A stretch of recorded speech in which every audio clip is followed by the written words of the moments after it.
আসসালামু আলাইকুম, সবাই কেমন আছেন? আশা করি সবাই খুব ভালো আছেন। জিসানমণি আলহামদুলিল্লাহ অনেক ভালো আছে। আর সে বারান্দায় গিয়েছে, সে তো অনেক মহা খুশি। আর বাতাসে এসে আরও খুশি। জিসানবাবু গতকাল রাতে একদমই ঘুমায়নি, সাথে আমাকেও ঘুমাতে দেয়নি।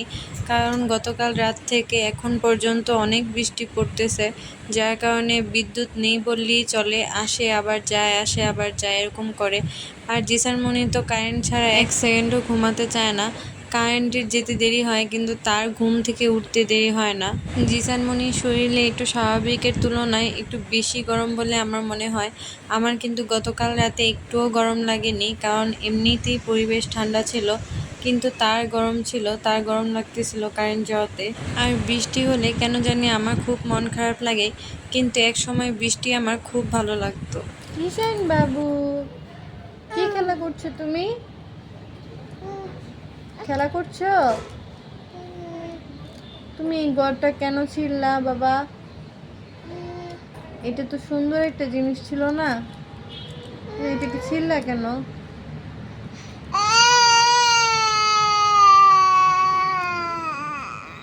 তুমি ছিঁড়ো নাই? আচ্ছা, তাহলে কে ছিঁড়ছে? আমি ছিঁড়ছি? হ্যাঁ, বলো। এটা তো দেয়ালে আটকানো ছিল, তুমি এটাকে ছিঁড়ছো কেন? এটা কি ভালো করছো? এটা তো একটা পচা কাজ করছো।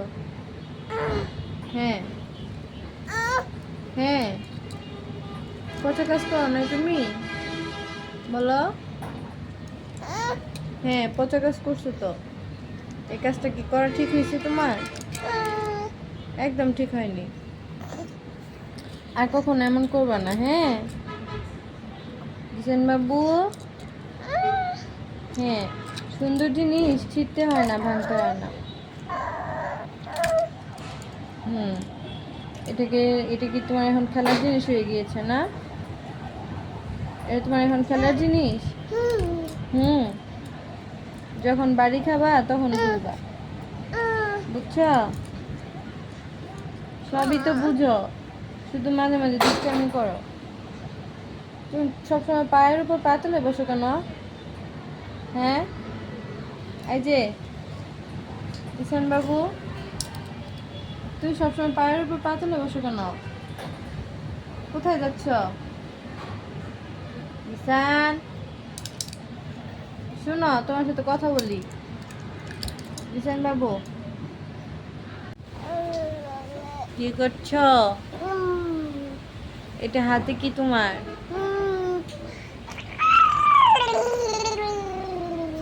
পচা দুষ্টু বাবু, এদিকে আসো। আয় পচা, আয় পচা, পচা, এদিকে আয়। আয় পচা,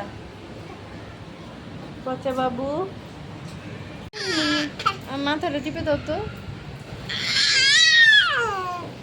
জিসানবাবু এখানে আমাকে মারছিল, সে এখন মার দেওয়া শিখে গিয়েছে। এরপর সে দুষ্টুমি করতে করতে ঘুমিয়ে গিয়েছে, তাই এই সুযোগে আমি চলে আসলাম রান্না করতে। আমি আজকে কাচকি, শুটকি আর বরবটি ভাজি আর মাছ ভাজি করেছিলাম। আর জিসানবাবুর জন্য চাল আর ডাল দিয়ে খিচুড়ি রান্না করেছিলাম, আর পাবদা মাছ রান্না করেছিলাম পটল আর আলু দিয়ে। আজকে খিচুড়িতে আর সবজি দিইনি। এই তো 10:30 ঘুম শেষ। এরপর তাকে একটু গোসল করিয়ে দিয়েছিলাম, গোসল করে তাকে একটু খাইয়ে দিয়েছিলাম। জিসানবাবুর আজকে দুপুরের খাবারে ছিল মাছ আর খিচুড়ি। জিসানবাবু আজকে খাবারটা মজা করেই খেয়েছে, কোনো দুষ্টুমি করেনি, লক্ষ্মীবাবুর মতো খেয়ে নিয়েছে।